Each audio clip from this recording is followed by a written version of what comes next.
Hello my dear student, कैसे हैं आप सभी। मैं सौरभ आप सभी का हमारे YouTube channel Indian education academy by Saurabh sir पर हार्दिक स्वागत करता हूं। आशा करता हूं कि आप लोग मस्त होंगे, स्वस्थ होंगे, जबरदस्त होंगे। चलिए भाई, आज थोड़ा सर्दी भी बढ़ चुकी है। इसी सर्दी के साथ हम भी आगे बढ़ते हैं और आज हमें सीखने जाना है यूज ऑफ वुड। वुड के यूज के बारे में सीखते हैं। कल हम पिछली क्लास में कर चुके हैं शुड, आज हम यूज कर सीख रहे हैं वुड का। वुड का यूज सीखना है तो सबसे पहले हमें हेडिंग डालनी होगी यूज ऑफ वुड। आखिर ये वुड का फर्स्ट यूज क्या है, तो लिखेंगे यूज नंबर 1।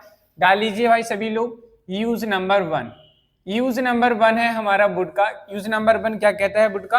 वुड का यूज नंबर 1 कहता है the past form of the past form of bill, the past form of bill is the past form of will is wood that is used that is used in narration, that is used in narration, जिसे हम किस में use करते हैं? Narration में use करते हैं। किस में यूज करते हैं? बिल का पास्ट फॉर्म वुड होता है जिसे हम नरेशन में यूज करते हैं। जैसे हमने सेल का शुड पढ़ना सीखा था, नरेशन में सिमिलरली इसी तरीके से हम बिल का वुड करते हैं। चलिए भाई समझते हैं एग्जाम्पल की मदद से कि कैसे हम इस नरेशन में विल को वुड करते हैं। तो जैसे मैंने लिखा he said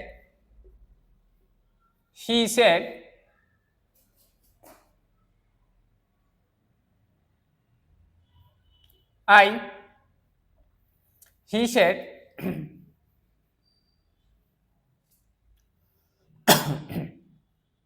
he said Rohan will come here tonight। ये हमारा सेंटेंस है, ये हमारा डायरेक्ट स्पीच हुआ। लिखा हमने he said Rohan will come here tonight। आज रात जो है रोहन यहाँ आएगा, उसने ऐसा कहा। तो जब हम इसका क्या करेंगे, इनडायरेक्ट बनाएंगे तो क्या लिखेंगे? ही सेड को सेड लिखा रहने देंगे, कॉमा इन्वर्टेड कॉमा की जगह दैट यूज करेंगे। He said that. Rohan third person है तो रोहन एज इट इज रहेगा, कोई चीज नहीं आएगा। अब हम इसे बिल को जब हम इनडायरेक्ट स्पीच बनाएंगे तो बिल का इनडायरेक्ट स्पीच में पास्ट फॉर्म वुड यूज करना है। तो हमने क्या यूज किया? रोहन वुड। बाकी हमारा सब कुछ एज इट इज रहेगा। कम हियर टू नाइट को हम दैट नाइट की बात, दैट टू नाइट को दैट नाइट में कन्वर्ट कर देंगे। ये हमारा सेंटेंस बनकर क्या हो गया? कंप्लीट हो गया। तो हमने देखा कि हम बिल का पास्ट फॉर्म बनाकर वुड बना देते हैं और हमारा नरेशन में उसको हम यूज करते हैं। हम यहाँ डायरेक्टली बिल नहीं लिख सकते क्योंकि वो वहां आया था, इससे सेंस आता है वहां वो गया था, ये उसके फ्यूचर में बताएगा कि ऐसा हो गया था। तो उसको बताने के लिए हमें यहाँ बिल का पास्ट फॉर्म यूज करना होता है वुड। और पास्ट फॉर्म क्यों यूज करते हैं हम नरेशन टॉपिक में बहुत अच्छे से पढ़ेंगे। अगर हम बात करें नेक्स्ट एग्जांपल की, जैसे मैंने कहा, मैंने लिखा my parents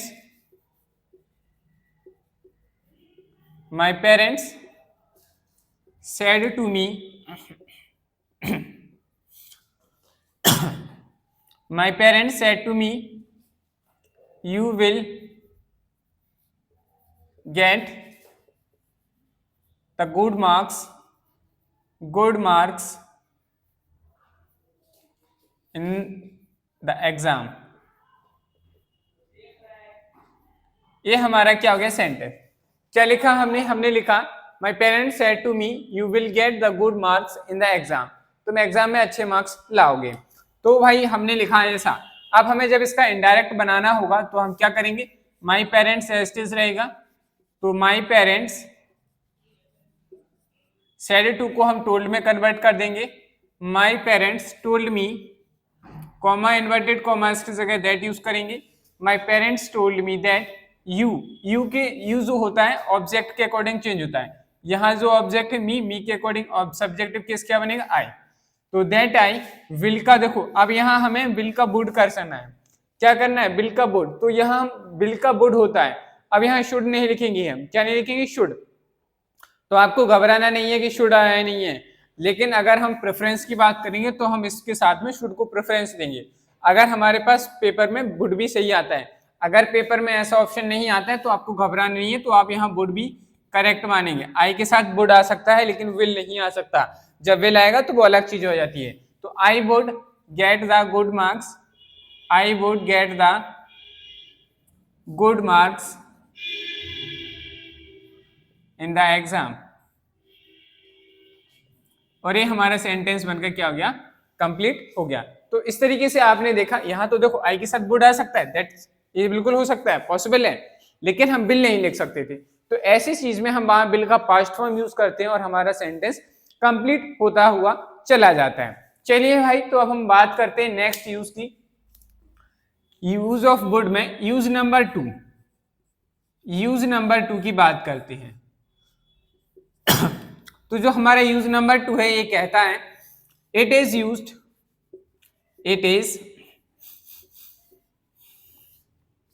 it is used for request, it is used for request। अगर आपको किसी से कुछ रिक्वेस्ट करनी है तो रिक्वेस्ट करने के लिए आप किसी को आप रिक्वेस्ट करते हैं या किसी से कुछ पूछ रहे हैं रिक्वेस्ट करके, उसको बताने के लिए हम हमेशा वुड यूज करते हैं।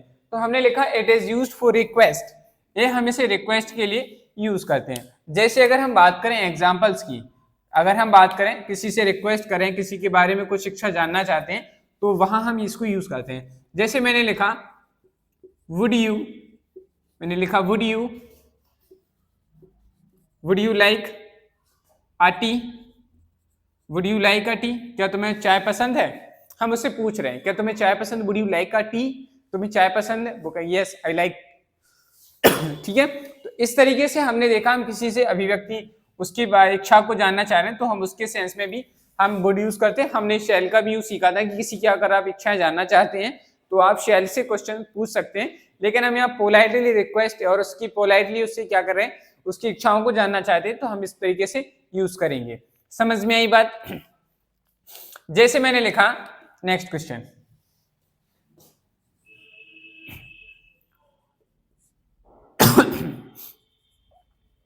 क्या आप मुझे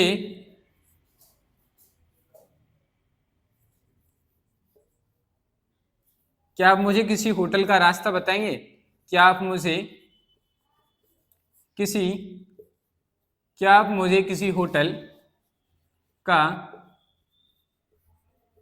किसी होटल का रास्ता बताएंगे?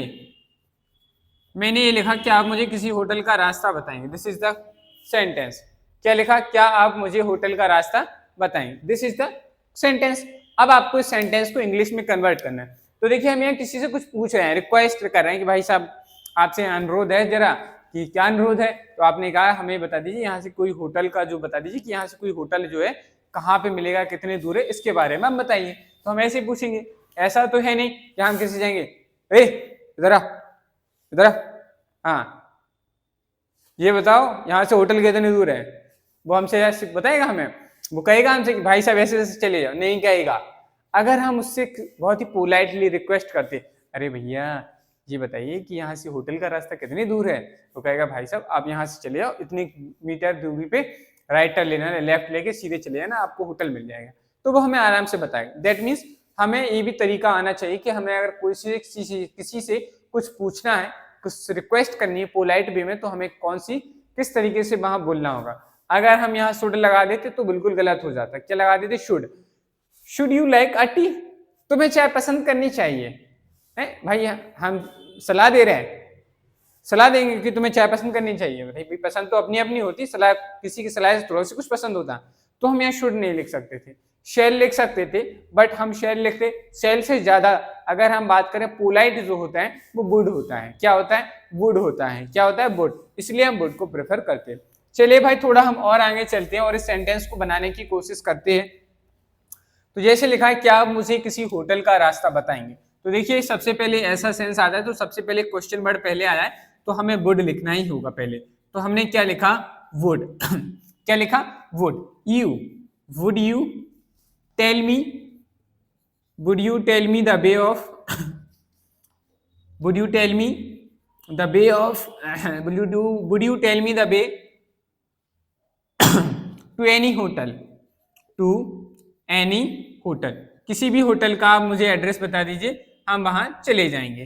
तो ये हमने कहा would you tell me the way to any hotel, क्या मुझे किसी होटल का रास्ता बताएंगे।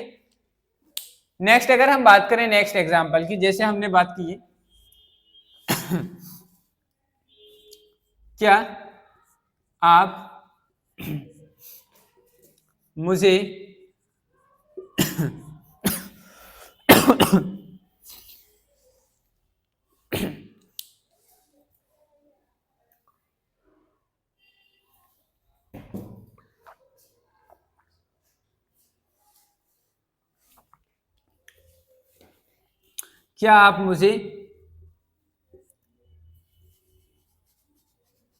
क्या आप मुझे 10 रुपए देंगे, क्या आप मुझे 10 रुपए दोगे, क्या आप मुझे 10 रुपए दोगे।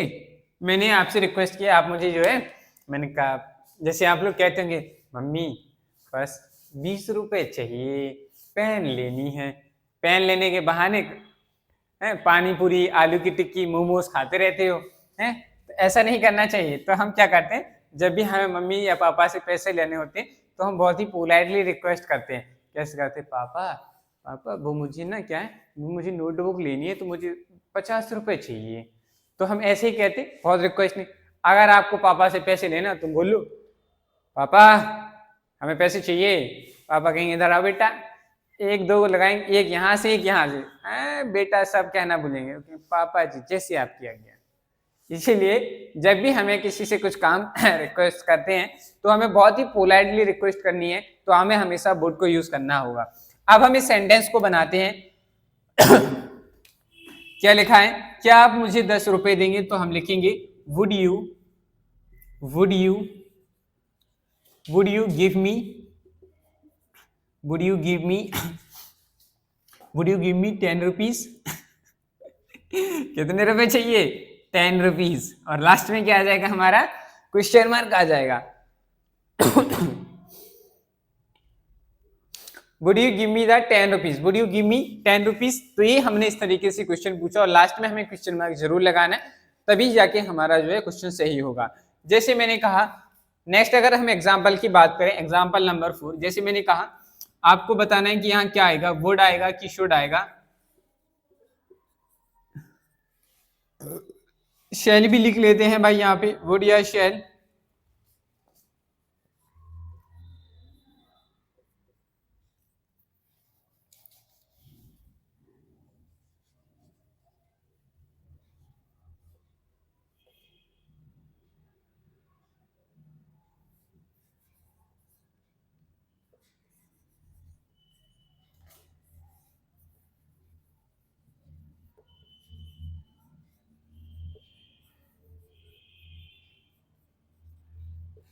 चलिए भाई, मैंने नेक्स्ट एग्जांपल लिखा है, वुड शुड या shall you do this work for me. अब आपको बताना है कि यहाँ वुड शैल शुड इन तीनों में से क्या आने वाला है, हमारा क्या करेक्ट आंसर रहेगा। तो सबसे पहले समझते हैं कि ऑप्शंस को हम कैसे टर्मिनेट करेंगे, इसके बारे में समझिए। सबसे पहले हमारा फोकस गया सब्जेक्ट के ऊपर। सब्जेक्ट क्या है, यू। हमने पढ़ा था आई और बी के साथ हम शैल यूज करते हैं नॉर्मल टॉक के लिए। जब हम आई और मतलब ही सी इट नेम के साथ शैल यूज करते हैं, दैट मीन्स वो क्या बताता है, डिटर्मिनेशन बताता है। क्या बताता है, डिटर्मिनेशन, ऑर्डर्स हो उसको रिप्रेजेंट करता है। क्या भाई यहाँ पे हम किसी को ऑर्डर दे रहे हैं क्या, नहीं, ऑर्डर देने वाली जैसी कोई बात ही नहीं हो रही। क्या हम यहाँ डिटर्मिनेशन कर रहे हैं सेंटेंस में, यू डू दिस वर्क, हम इस काम करने के लिए डिटर्मिनेशन कर रहे हैं, नहीं भाई, आप मेरे लिए अपने लिए कुछ करवाना चाह रहे हैं, आप मेरे लिए काम का डिटर्मिनेशन नहीं करवा रहे, तो यहाँ डिटर्मिनेशन वगैरह कुछ नहीं हो रहा। दैट्स वाई हम कह सकते हैं कि सेल का यहाँ किसी भी तरीके से हमारे लिए यूजेबल होना नहीं होता है, ये हमारे लिए किसी भी काम का नहीं है, इसलिए हमने इसको निगलेक्ट कर दिया, क्रॉस कर दिया। चलिए भाई, हमने पढ़ा था शुड जो है सजेशन देता है हमें, एडवाइस देता है हमें, परमिशन प्रॉमिस करने के लिए हम शुड को यूज करते हैं। यहाँ नरेशन में हम इसको यूज करते हैं, लेस्ट के साथ हम शुड यूज करते हैं। क्या इसमें ऐसा कुछ भी दिख रहा है जिसकी हमें शुड की जरूरत पड़े, नहीं दिख रहा है, तो यहाँ शुड का भी यूज नहीं आना चाहिए था। आप इन ऑप्शंस को तभी टर्मिनेट कर पाएंगे जब इन दोनों ऑप्शंस जिसके बारे में आप पढ़ चुके हैं उसके बारे में आपको ये नॉलेज होनी चाहिए कि इस मॉडल वर्ब्स को हम कहाँ यूज करते हैं। अगर आपको ये नहीं पता कि इस मॉडल वर्ब्स को हम कहाँ यूज करते हैं, या आप सोचते हैं कि हम हिंदी मीनिंग याद करें, इसमें चाहिए था बताएंगे, दागी ये आएगा, चाहिए था थी आएगा तो हम ऐसे करें, ऐसा बिल्कुल मत रटिए, सभी का मीनिंग सेम होता है। जितने भी मॉडल वर्ब्स हैं उनका मतलब यही निकल रहा है, मुझे ये चाहिए, मुझे ये करना था, थी, ऐसे ही शब्द आते हैं, तो आप कंफ्यूज हो जाएंगे। इसलिए आपको इनके जो यूज है कि ये शुड क्या क्या बताता है, वुड क्या बताता है, विल क्या बताता है, शैल क्या बताता है, इस तरीके से याद रखिए, तभी जाके आप इन क्वेश्चंस को टर्मिनेट कर पाएंगे और सही ऑप्शन चुन पाएंगे।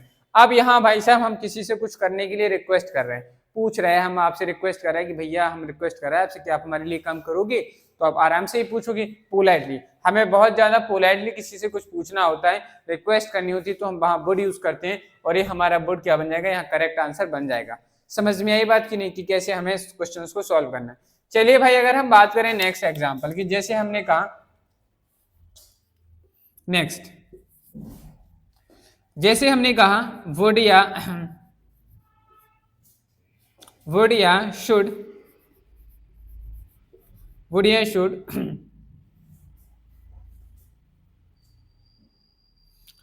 would या should you bring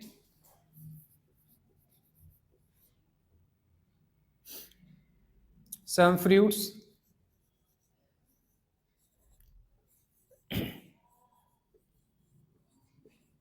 for me।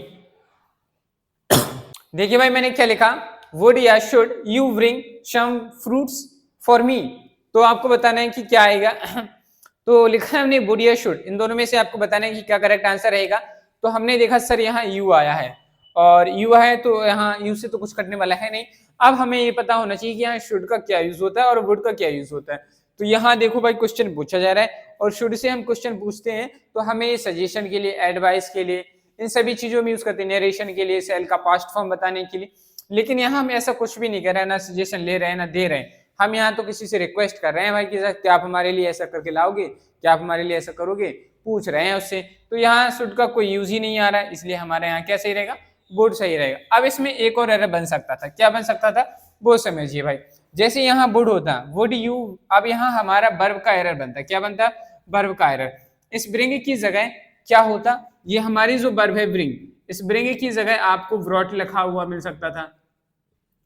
क्या लिखा मिल सकता था, ब्रॉट लिखा होता। अगर यहाँ ब्रॉट लिखा होता, वर्ब की सेकंड फॉर्म या थर्ड फॉर्म सेम ही होती है, ब्रॉट ब्रॉट होता है, ठीक है, लिख लो भाई ब्रिंग का थर्ड फॉर्म ब्रॉट होता है, BROUGST। ये वर्ब का second, first, second, third form. अगर यहाँ थर्ड फॉर्म या सेकंड फॉर्म कोई भी आता, इस ब्रिंग की जगह वर्ब का सेकंड या थर्ड फॉर्म आता, तो हमेशा गलत है।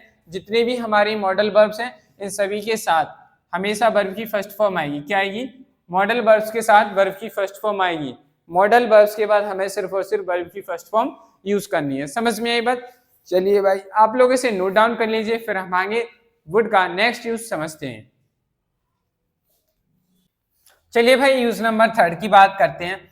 अब हमारा जो वुड है, इस वुड से मिलकर कुछ और नए वर्ड्स बने हैं, कुछ नए हमारी मॉडल वर्ब्स हैं, उनके बारे में भी हमें सीखना है। जैसे आपने एक शब्द पढ़ा होगा वुड रादर, जो कि हमारी अदर वर्ब्स में, हम अदर मॉडल वर्ब्स में पढ़ते हैं।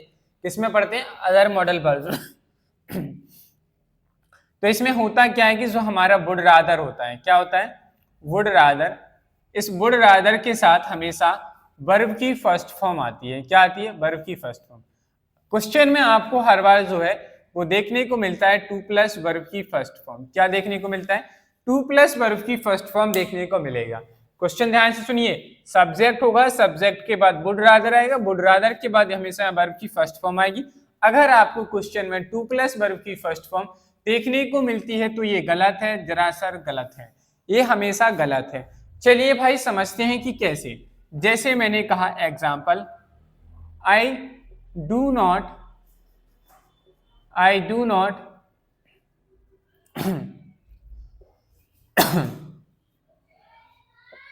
I do not want to eat anything. I did not want to eat anything, comma, I would rather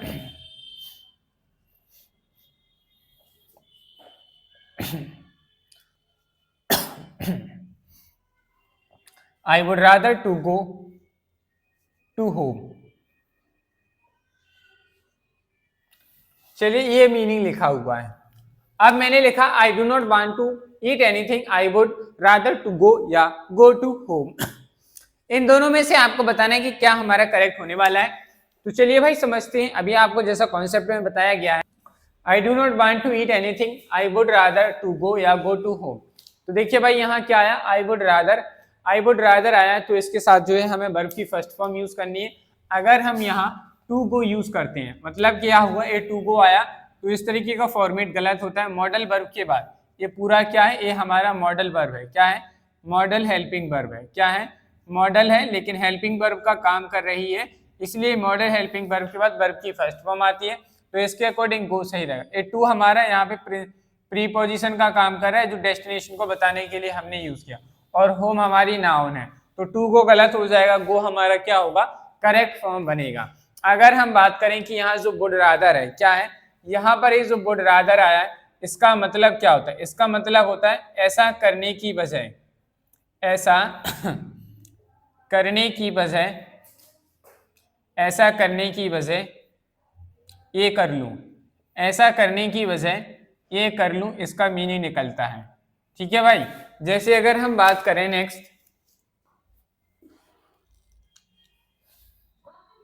next example लिखा मैंने, आई do not, I do not,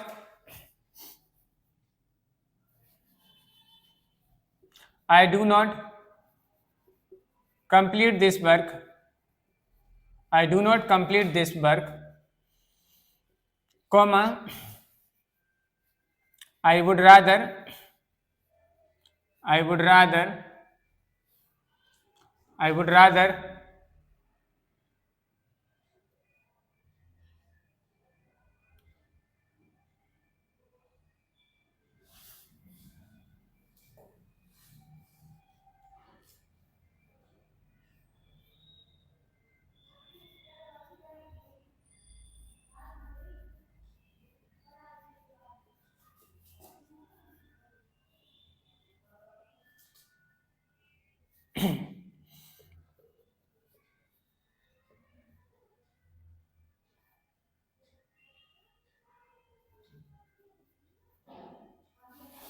देखिए भाई मैंने लिखा I do not complete this work, I would rather to go या go out from this work, मैं इस काम से बाहर हो जाना पसंद करूंगा। तो देखिए भाई मैं यह काम नहीं कर सकता, मैं यह काम नहीं करता, मैं यह काम करना नहीं, मैं यह काम नहीं कर, हाँ मैं यह काम नहीं कर सकता, मैं यह काम पूरा नहीं कर सकता। I would rather to go out या फ्रॉम दिस वर्क, मैं इस काम से बाहर हो जाना चाहूंगा, ऐसा करने की बजाय मैं बाहर हो जाना चाहूंगा। तो देखो आई वुड रादर लिखा है, इसके साथ जो आएगी वो वर्ब की फर्स्ट फॉर्म आएगी, तो वर्ब की फर्स्ट फॉर्म गो सही रहेगा, टू गो हमारा लिखना गलत हो जाएगा। समझ में आई। तो इस तरीके से हम क्या करते हैं, वुड रादर को यूज करते हैं सेंटेंसेस में। किसी को कोई देख के समस्या, अगर कोई डाउट है तो फटाफट से अपना डाउट कमेंट बॉक्स में कमेंट करके पूछ लीजिए। चलिए भाई अब हम नेक्स्ट यूज की बढ़ते हैं। यूज नंबर 4, यूज नंबर 4 क्या कहता है,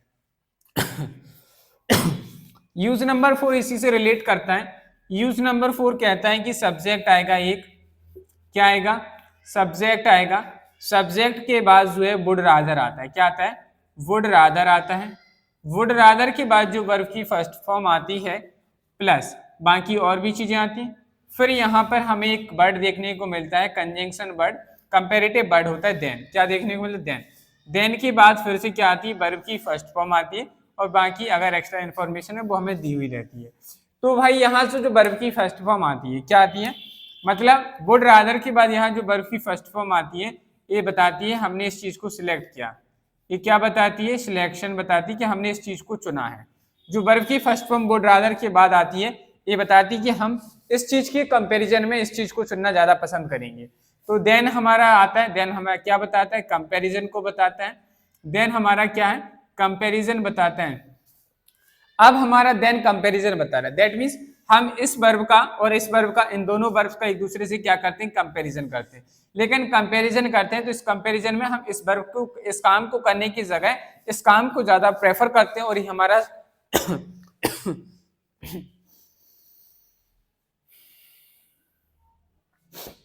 और ये हमारा क्या बन जाता है, करेक्ट आंसर बनेगा। चलिए भाई फिल करते हैं, कैसा क्या करना है हमें। तो लिखेंगे हम example,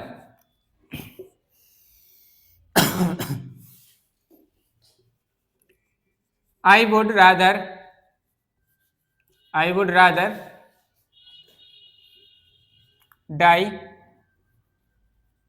than die than beg। मैंने लिखा I would rather die than beg, मैं भीख मांगने से ज्यादा अच्छा है, मैं भीख मांगने की बजाय मैं मरना पसंद करूंगा। ऐसे सेंस में हम जब भी यूज करते हैं तो वहां वुड रादर को यूज किया जाता है, मैं ऐसा करने की बजाय मैं ऐसा करना पसंद करूंगा, तब उस सेंस में हम क्या यूज करेंगे, वुड रादर को यूज करेंगे। जैसे मैंने लिखा I would rather die than beg, भीख मांगने से ज्यादा है अच्छा है कि मैं मरना पसंद करूंगा। भीख मांगने किस कंपेरिजन, भीख नहीं मांगेगा वो चाहे कुछ है, बल्कि मरना पसंद कर लेगा लेकिन भीख नहीं मांगेगा। तो ये इसका सेंस है। तो इस दैट मीन्स उसने क्या किया, जो आई था उसने क्या सिलेक्ट किया, वो भीख मांगना सिलेक्ट, उसे भीख नहीं मांगेगा, उसने सिलेक्ट किया कि वो मर जाएगा लेकिन भीख नहीं मांगेगा। दैट मीन्स इस वर्ब का हम इससे कंपैरिजन कर रहे थे और उसने इस वर्ब को सिलेक्ट किया, इस काम को उसने सिलेक्ट किया। समझ में आई बात। चलिए भाई अगर हम बात करें इसी तरीके से नेक्स्ट एग्जाम्पल की, इसी में हम अगर नेक्स्ट एग्जाम्पल की बात करें तो जैसे हमने कहा he would rather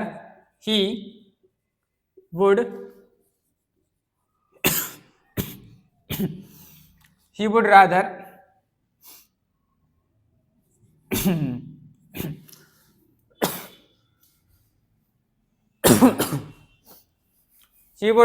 go home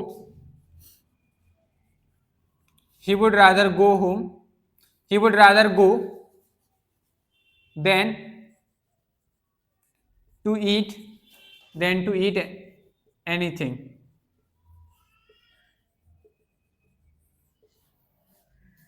go home लिख लीजिए, यहाँ पे कोई दिक्कत नहीं है।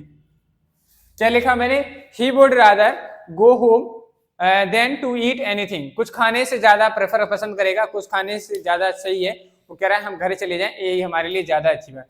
तो इस तरीके के सेंस में हम क्या करेंगे भाई, यहाँ हमें वुड रादर करना है।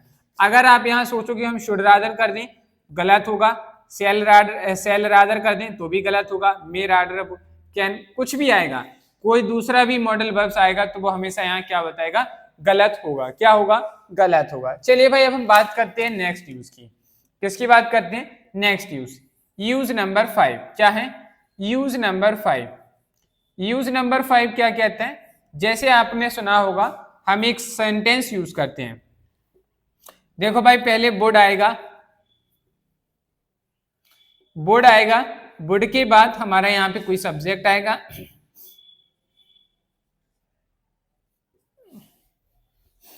वुड आएगा, वुड के बाद सब्जेक्ट आएगा, सब्जेक्ट के बाद लाइक आएगा।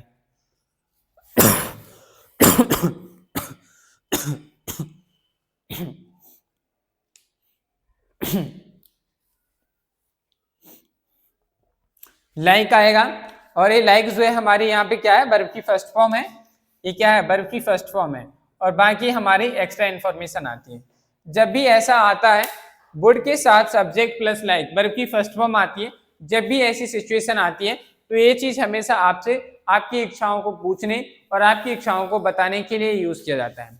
आप किसी से उसकी इच्छा पूछ रहे हैं या उसकी किसी की इच्छा बता रहे हैं तो हम उसे बताने के लिए क्या यूज करते हैं, वुड यूज करते हैं। चलिए भाई समझते हैं एग्जाम्पल की मदद से कि कैसे इस बात की संतुष्टि की जाए।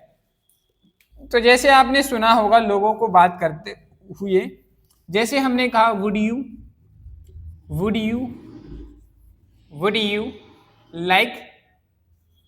Like this dress, would you like this dress, क्या तुम्हें यह ड्रेस पसंद है। अब हमने किसी से पूछा would you like this dress, आपको यह ड्रेस पसंद है क्या, तो उसने कहा यस और नो, जो भी आंसर आएगा। दैट्स वाई हम क्या देंगे, ठीक है, क्या कहेंगे। तो जैसे हमने कहा would you like this dress, आपको यह ड्रेस पसंद है। जब भी हम अब उस किसी से इच्छा जानना है कि उसकी क्या इच्छा है तो वो हमें बताएगा यस या नो, जो भी उसकी इच्छा रही होगी। जब हम किसी की इच्छाओं को पूछते हैं तो हमेशा हमें वुड और लाइक, वुड मॉडल वर्ब्स और हमें यहाँ पे लाइक वर्ब यूज करनी पड़ती। लाइक की जगह हम लाइक्ड नहीं कर सकते हैं, याद रखिएगा, लाइक की जगह हम लाइक्ड नहीं कर सकते, लाइक ही हमारा सही फॉर्म रहेगा। वुड हमारा जो एस्टेज यहाँ था ये एस्टेज रहेगा, इसमें कोई चेंज हमें देखने को नहीं मिलेगा। अगर हम यहाँ वुड की जगह कोई दूसरा मॉडल वर्ब यूज करते हैं, should, may, might, can, could, तो ये सारे के सारे हमारे क्या हो जाएंगे, रॉन्ग होंगे। चलिए भाई अगर हम बात करें नेक्स्ट यूज की, क्या बात करें नेक्स्ट यूज, नेक्स्ट एग्जांपल की बात करें तो जैसे हमने कहा would you like this dish, would you like this dish, क्या तुम्हें यह डिश पसंद है, क्या तुम्हें यह डिश पसंद है, तो हम क्या कहेंगे, would you like this dish, would you like this dish. अब हम उससे जानना चाह रहे हैं कि हम जो डिश की बात कर रहे हैं वो उसे पसंद है या नहीं, वो डिश उसे पसंद है या नहीं, तो हम उसकी इच्छाओं को जानने के लिए हमेशा क्या करेंगे, वुड से क्वेश्चन पुटअप करेंगे, वुड लाइक से क्वेश्चन पूछेंगे और हमारा जो आंसर आएगा वो हमें इसका उसकी जो है इच्छाओं को बताएगा। अब बात करते हैं कि सर इसका हम आंसर कैसे देंगे। इसका आंसर जब आप स्पोकन इंग्लिश में देंगे तो आप कहेंगे यस आई लाइक इट या I love it, yes I like it, हाँ मुझे यह पसंद है, आप कहेंगे यस कह देंगे, यस कहेंगे तो भी ठीक है। अगर आप इसके आगे और भी कुछ कहना चाहते हैं तो आप ये कह सकते हैं यस आई लाइक इट या आई लव इट, मुझे यह पसंद है। इस तरीके से हम इन क्वेश्चंस का जब भी आपसे वुड लाइक से कोई क्वेश्चन पूछेगा तो आपको आंसर इसी तरीके से देना है, ठीक है। अगर आपको नहीं पसंद है तो कहेंगे no I don't love it, मुझे यह पसंद नहीं है। तो आप ऐसे सेंटेंस में अपना इस तरीके से क्या दे सकते हैं, आप अपना आंसर दे सकते हैं। चलिए भाई समझ में आया होगा, आप लोग इसे फटाफट नोट डाउन करिए, फिर हम आगे नेक्स्ट जो है इसका लास्ट यूज है वुड और माइंड वाला, उसको और समझते। चलिए नोट डाउन कर लीजिए आप लोग। नेक्स्ट यूज की ओर बढ़ते हैं, तो हमारा यूज नंबर 6, यूज नंबर 6 क्या है इसको समझते हैं। देखिए भाई हमारा एक कॉन्सेप्ट है, सिंपल सा है, जब भी हम क्या यूज करेंगे, वुड के साथ माइंड यूज करेंगे, क्या यूज करेंगे, वुड के साथ माइंड यूज करते हैं, तो इसमें हमेशा यहाँ पे वर्ब के साथ फर्स्ट फॉर्म प्लस आईएनजी आएगी, या इसको हम कह सकते हैं हमें यहाँ इसकी जगह जिरेंड फॉर्म यूज करना है। ये हमारा कॉन्सेप्ट रहता है, ये भी हमारा जो है वुड से मिलके बना हुआ है, ठीक है, वो तो बंद हो जाएगी अपने आप, ठीक है, ये हमारा कॉन्सेप्ट है। तो चलिए समझते हैं एग्जाम्पल की मदद से। जैसे मैंने कहा वुड यू माइंड डू या doing this work, would you mind doing this work, ये हमारा क्वेश्चन। अब आपको बताना है कि यहाँ क्या आएगा, डू आएगा कि डूइंग आएगा। तो देखो भाई आपको क्या बताया गया कि जब भी कभी वुड यू माइंड के वुड और माइंड का कॉम्बिनेशन आता है तो हमें वहां हमेशा वर्ब की फर्स्ट फॉर्म प्लस आईएनजी यानी कि जिरेंड फॉर्म हमें यूज करना है। इन दोनों में देखिए भाई डू हमारा क्या है, वर्ब की फर्स्ट फॉर्म है, और डूइंग जो है हमारा क्या है, जिरेंड फॉर्म है, क्या है, जिरेंड फॉर्म है, या हम इसे कह सकते हैं कि वर्ब की फर्स्ट फॉर्म प्लस आईएनजी है। दैट्स व्हाई ये हमारा ऑप्शन गलत होगा, डू की जगह हमें क्या करना होगा, डूइंग करना होगा, और हमारा जो है मार्क्स कंप्लीट हो जाएगा। चलिए भाई समझते हैं नेक्स्ट एग्जांपल से। जैसे हमने कहा वुड यू माइंड ओपन या opening, would you mind opening the door, ये हमारा क्या हो गया नेक्स्ट सेंटेंस। अब आपको बताना है कि यहाँ पे क्या आएगा, ओपन आएगा कि ओपनिंग आएगा, आपको बताना रहेगा। तो लिखा है वुड यू माइंड, अब यहाँ आपने देखा कि बोर्ड है और इसके साथ में हमारा नेक्स्ट वर्ब क्या है, माइंड। जब भी ऐसा आता है तो हमें यहाँ हमेशा जिरेंड फॉर्म यूज करना है। क्या यूज करना है, जिरेंड फॉर्म। ये हमारी क्या है, वर्ब की फर्स्ट फॉर्म है, ये ओपनिंग क्या है, वर्ब की फर्स्ट फॉर्म प्लस आईएनजी, जिसे हम जिरेंड फॉर्म कहते हैं। तो ओपन हमारा यहाँ गलत हो जाएगा, ओपनिंग हमारा क्या हो जाएगा, करेक्ट आंसर हो जाएगा। अब बात ये आती है सर हम वुड यू माइंड से क्वेश्चन पूछ रहे हैं, लेकिन हमें ये तो बताइए कि इसका मीनिंग क्या निकल रहा है। हमने कहा क्या आप इस काम की कंपैरिजन में इस काम को करना पसंद करेंगे। वुड यू माइंड का मतलब अगर आपको कोई परेशानी नहीं तो हम दरवाजा खोल सकते हैं, ऐसी चीजों को बताने। जैसे हमने कहा आप मान लीजिए घर में आपसे किसी ने कहा आप बुरा ना माने तो मैं आपको कुछ बताऊं। जब भी हम किसी से इस तरीके से कुछ पूछते हैं उसको बताने के लिए, उसकी इच्छा को जानने के लिए वुड यू माइंड से क्वेश्चन करते हैं। आपने कहा कि किसी को बुरा भी ना लगे और आपसे पूछ भी लो, तो उस सेंस में हमें हमेशा वुड माइंड यूज करना है। अब आप कह रहे होंगे सर हमेशा इसमें ऑब्जेक्ट ही यू, सब्जेक्ट हमारा यू क्यों बना? इसलिए यू सब्जेक्ट बना है क्योंकि भाई जब भी आप क्वेश्चन करेंगे तो आप हमेशा सामने वाले से क्वेश्चन करेंगे। जब सामने वाले से क्वेश्चन करेंगे तो हम उसे क्या कहते हैं, या तो आप कहेंगे या तुम कहेंगे। इंग्लिश लैंग्वेज में उसे हम यू कहते हैं। इसलिए आपको would you mind, would you like, इन जितने भी हमने अभी दो टाइप बताए इच्छा पूछने के लिए, आप किसी की इच्छा पूछते हैं या जानने के लिए, तो हमें हमेशा वहां सब्जेक्ट यू ही लेना पड़ेगा। क्योंकि आप सामने वाले से इच्छा जानना है तो आप ये तो नहीं कहोगे ही या उसे सी कहोगे क्या, चाहे वो मेल हो या फीमेल हो, आप उसको हमेशा यू कह के ही बुलाएंगे, बुलाओगे कि नहीं? इसलिए यहाँ हमेशा सब्जेक्ट यू रहता है। आपको ये बात याद रखनी है कि जब भी हमारा वुड और माइंड आएगा तो उसके साथ हमें वर्ब की फर्स्ट फॉर्म नहीं बल्कि जिरंड फॉर्म समझना है। आखिर ऐसा हो क्यों रहा है इसको समझो भाई। हमने आपको पढ़ाया था वर्ब टॉपिक में, अगर हम कहें कि ये जो वुड है हमारी ये हेल्पिंग वर्ब है, क्या है? हेल्पिंग वर्ब है। वुड हमारी क्या है? Helping verb. लेकिन हेल्पिंग वर्ब में भी किस तरीके की वर्ब है? मॉडल वर्ब है जो हेल्पिंग वर्ब का काम कर रही है। चलो भाई, यू हमारा यहाँ क्या है सेंटेंस में? यू हमारा सब्जेक्ट है। अगर ये सब्जेक्ट है, ये हेल्पिंग वर्ब है, तो माइंड क्या है? अगर आप बुरा ना मानो, बुरा ना मानना दैट इज द वर्ब। क्या है? वर्ब है। तो यहाँ जो माइंड आ रहा है ये मेन वर्ब का काम कर रही है। किसका काम कर रही है? मेन वर्ब का काम कर रही है। अरे भाई आपको बताया गया था वर्ब टॉपिक में कि एक वर्ब के बाद दूसरी वर्ब को लिखेंगे हम, तो सिर्फ हमारे पास दो तरीके हैं, या तो आप उसको टू प्लस वर्ब की फर्स्ट फॉर्म यानी कि इन्फिनेटिव की केस में यूज करिए, या उसे आप जेरेंड फॉर्म में यूज कीजिए। हम यहाँ इन्फिनेटिव केस यूज कर सकते थे लेकिन हमें जरूरत नहीं थी। अगर हम इन्फिनेटिव करते तो हम दरवाजा खोल रहे हैं, हम दूसरा काम कर रहे हैं, उससे कह नहीं रहे, पूछ नहीं रहे। अगर हम टू प्लस वर्ब की फर्स्ट फॉर्म लिखते दैट मीन्स आप एक काम कर रहे हैं, आपने कहा तुम बुरा ना मानो, हम दरवाजा खोलेंगे। आप बुरा भी उसको आराम से नहीं, आप उसको जबरदस्ती कर रहे हैं। मतलब हम किसी को फोर्सफुली करना है तो हम यहाँ टू प्लस वर्ब की फर्स्ट फॉर्म लिखते हैं, लेकिन हम किसी से पूछ के आराम से करेंगे भाई। ऐसा तो है नहीं कि हम लड़ने के लिए बैठे, अरे चाहे कुछ हो जाए हम तो करेंगे, जो करना है करेंगे, ऐसा नहीं कर सकते। इंग्लिश ग्रामर में यही चीज है, अगर आप किसी से कोई भी चीज पूछना चाहते हैं तो आपको हमेशा पोलाइटली वे में ही पूछना होगा। ऐसा नहीं कि आप किसी को थ्रेटिंग वे में पूछो, गुस्सा होके पूछोगे, वो कहेगा तुम पूछ लो जैसे पूछना है, हम इस काम के लिए हमेशा मना करेंगे। इंग्लिश ग्रामर में हमेशा किसी भी चीज को अगर आप किसी से कुछ पूछेंगे तो हमेशा पोलाइट वे में पूछना है, इसलिए हम यहाँ टू प्लस वर्ब की फर्स्ट फॉर्म नहीं लिखेंगे। अब हम टू प्लस वर्ब की फर्स्ट फॉर्म नहीं लिख पा रहे हैं तो हमने यहाँ वर्ब की फर्स्ट फॉर्म के साथ आईएनजी क्यों लिखा? जब हमने आपको बताया था वर्ब की फर्स्ट फॉर्म प्लस आईएनजी आता है तो ये जो है हमारा एडजेक्टिव भी बन जाता है। क्या बन जाता है? एडजेक्टिव बन जाता है, हमारा नाउन बन जाता है, ये हमारा क्या बन जाता है? ये सारी चीजें ही, ये सारे काम क्या है? फंक्शन करता है। अब हमारा जो यहाँ ओपनिंग आया है ये ऑब्जेक्ट बना है, यानी कि ये नाउन की तरह काम कर रहा है। नाउन की तरह काम कर रहा है, क्या खोल रहा है? डोर। तो ये हमारा इनडायरेक्ट ऑब्जेक्ट हो गया, ये हमारा डायरेक्ट ऑब्जेक्ट की तरह काम कर। हमने आपको बताया था कि जो हमारा जीरंड होता है वो सब्जेक्ट का काम भी करता है, ऑब्जेक्ट का काम भी करता है। तो वही कॉन्सेप्ट हमारा यहाँ है। इतनी सारी बातें इस क्वेश्चन के पीछे छिपी थी, तब जाके हम जो है इस क्वेश्चन को इतना कर पाए। इसीलिए मैं आपसे कहता हूँ कि जितना हमने पढ़ लिया उसका रिवीजन टाइम टू टाइम करते रहो, ठीक है भाई। अगर आप रिवीजन नहीं करोगे आप कोई भी चीज समझ नहीं पाओगे, कंफ्यूज होते रहोगे।